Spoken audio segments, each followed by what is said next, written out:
Hadirin sedang sholat Jumat yang dirahmati oleh Allah. Salah satu berita yang membuat kita dalam waktu beberapa minggu atau bulan terakhir ini adalah sebuah rilis yang dikeluarkan oleh Bank Dunia yang menunjukkan angka kemiskinan yang masih sangat tinggi di Indonesia, yang konon angkanya mencapai 68,3%.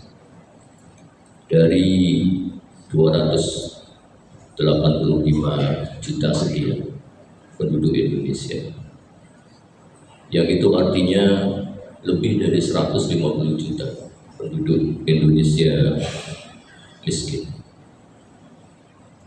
Angka yang sangat fantastis. Padahal Singapura saja hanya sekian puluh juta, kalau tidak salah 20 juta.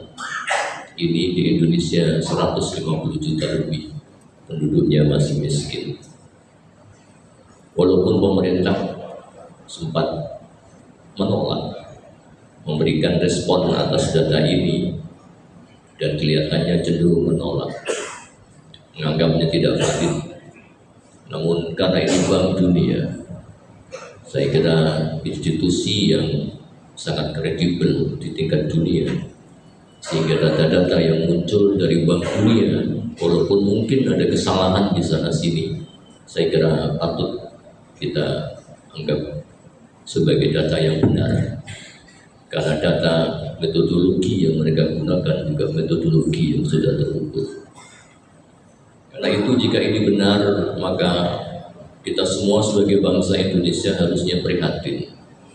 Mengapa Indonesia yang begitu kaya ternyata miskin? Kaya dengan sumber daya alam. Saya sering, karena saya kuliahnya di Mesir, saya tahu kondisi Mesir kayak apa, dan beberapa negara di sekitar Mesir, di Afrika umpamanya, kondisi alamnya seperti apa, gersang, panas,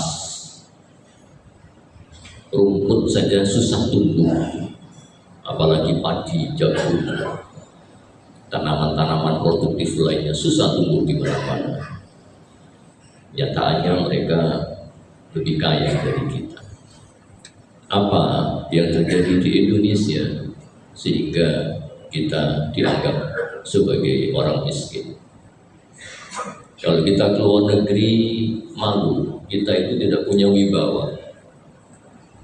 Di mata dunia kita tidak punya wibawa. Karena kalau ketahuan Anda Indonesia, langsung persepsinya, oh ini orang miskin. Gak enak rasanya jadi orang miskin. Sehingga Hadratus Syekh Hasyim Asy'ari mengingatkan kepada kita bahwa orang itu dihormati karena dua hal. Yang pertama karena hartanya, yang kedua karena ilmunya.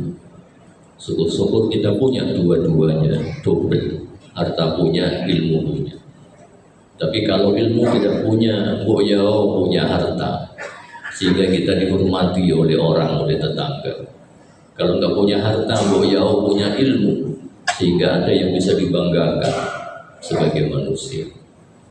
Maka marilah kita berpikir ada apa dengan Indonesia sehingga kita ini miskin.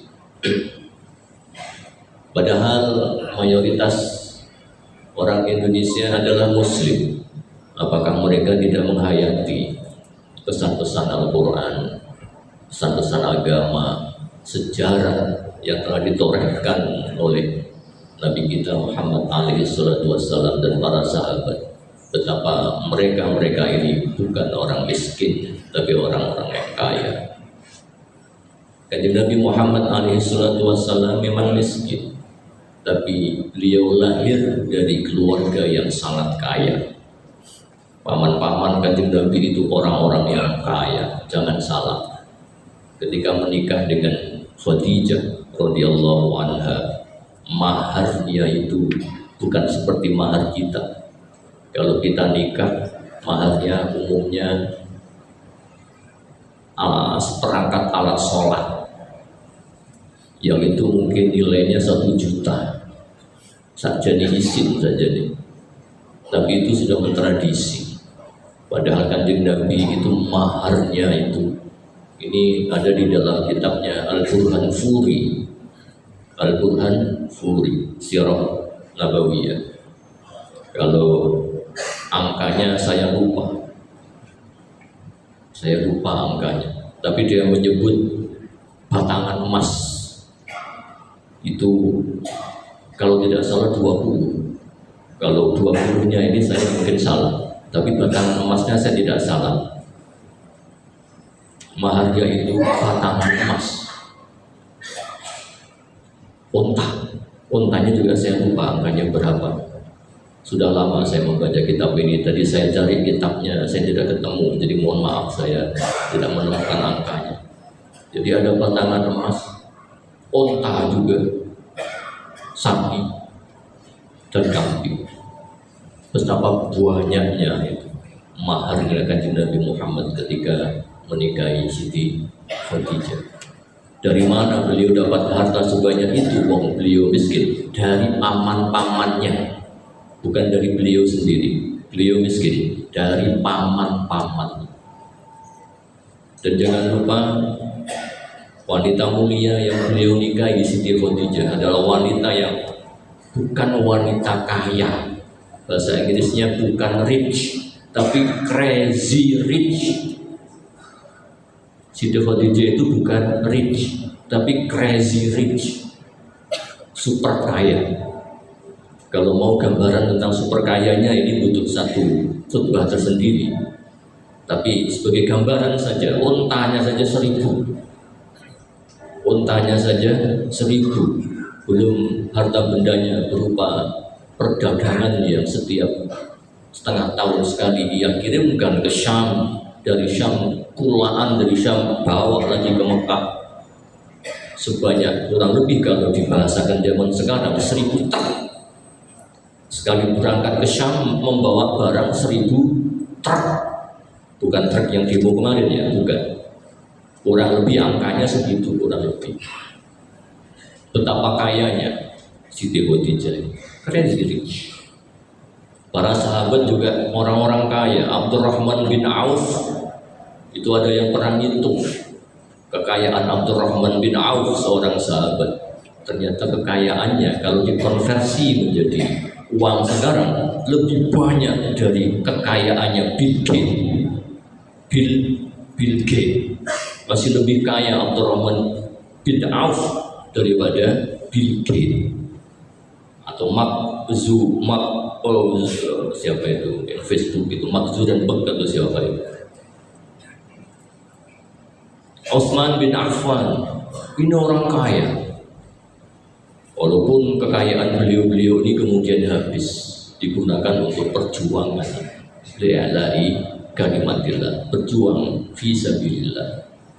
Tapi yang pasti mereka orang-orang kaya dan bermental pebisnis, bukan bermental peminta-minta. Abdurrahman bin Auf yang sangat kaya itu ketika hijrah ke Madinah hartanya habis, karena di Mekah hartanya dirampas oleh musuh-musuh Allah, orang-orang Quraisy, orang-orang kafir Quraisy. Beliau meninggalkan Mekah menuju Madinah tidak membawa apa-apa, habis, ludes. Harta sebanyak itu habis, dirampas oleh orang-orang kafir Quraisy. Begitu sampai Madinah, Abdurrahman ditawari harta oleh seorang Ansor namanya Sa'ad bin Uqbah. Abdurrahman, saya punya harta, engkau mau? Jawaban Abdurrahman sangat terkenal, saya tidak mau.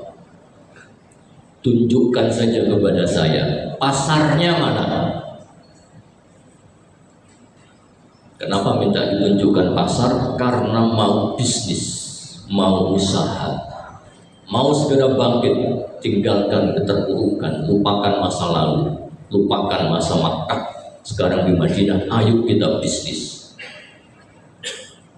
Dan Kanjeng Nabi alaihi salatu wassalam ketika hijrah di Madinah, hal pertama yang beliau lakukan adalah yang pertama membangun masjid, yang kedua membangun pasar. Membangun masjid dan membangun pasar. Masjid dan pasar berdampingan. Keluar dari masjid dagang, selesai dagang ibadah. Itu kehidupan seorang muslim. Jangan minta-minta, jangan ngemis, mintanya maksa pula, jangan, apalagi menyusahkan orang lain. Jadi inilah etos yang harus kita miliki sebagai seorang muslim. Mari kita bekerja. Kanjeng Nabi SAW mengatakan, innaka, ini pesan kepada orang tua, innaka intadarhum aghniya khairun min antadarhum alatan 'alan nas, min antadarhum fuqara'a alatan 'alan nas. Sesungguhnya engkau, wahai orang tua, jika engkau meninggalkan anakmu dalam keadaan kaya, itu lebih baik daripada engkau meninggalkan mereka dalam keadaan miskin menjadi beban bagi orang lain. Karena itu, marilah kita bekerja agar kita menjadi orang kaya. Dan ini musim haji, siapa yang berangkat haji? Orang kaya, orang yang punya uang, punya harta. Kalau kita miskin, kita tidak bisa membangun masjid semewah ini, tidak bisa berangkat haji, tidak bisa bersedekah, padahal sedekah itu memiliki pahala yang sangat besar. Karena itu dari forum ini, marilah kita menolak menjadi orang miskin, sebagaimana kita harus menolak tindakan-tindakan yang dilakukan oleh oknum-oknum tertentu yang itu memiskinkan Indonesia. Ada yang bilang Indonesia ini tidak miskin, tapi dimiskinkan. Dimiskinkan. Apakah itu kekuatan asing? Apakah itu konon oligarki? Apakah itu para pejabat, para penguasa? Jika kita memiliki amanah sebagai pejabat, sebagai penguasa, orang-orang yang memiliki kekuasaan untuk menentukan nasib orang lain, mari kita pastikan kita menjalankan amanah itu sebaik-baiknya. Mari masing-masing kita berkontribusi untuk menjalankan amanah ini. Jika kita punya amanah untuk menjalankannya sebaik-baiknya, jangan sampai nanti di akhirat kita dikonfrontir oleh Allah Subhanahu wa Ta'ala. Allah mengatakan dalam surat Al-Mudaththir, ma salakakum fi saqar. Ada sekelompok orang yang nanti masuk neraka Saqar namanya. Kemudian Allah bertanya, ma salakakum fi saqar, apa yang menjerumuskanmu ke dalam neraka Saqar ini? Mereka ini akan mengatakan, qalu lam naku minal musallin, kami semasa hidup tidak sholat ya Allah. Itu satu. Orang yang masuk neraka Saqar adalah orang-orang yang meninggalkan sholat. Kelompok yang kedua adalah walam naku nut'imul miskin, dan kami semasa hidup tidak pernah memberi makan kepada orang miskin. Tidak memberi makan orang miskin saja tempatnya di neraka Saqar, apalagi mengakibatkan orang menjadi miskin. Tambah kayak apa itu? Tidak memberi makan saja tempatnya di neraka Saqar, apalagi sampai memiskinkan orang.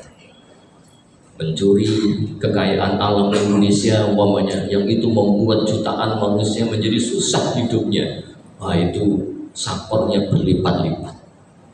Na'udzubillah, summa na'udzubillah. Mudah-mudahan kita senantiasa menjadi hamba Allah yang soleh, bermanfaat bagi agama, bagi nusa dan bangsa. Aku qouli hadza wa astaghfirullahal azim li wa lakum wa lisairil muslimin wal muslimat fastaghfiruh innahu huwal ghafurur rahim.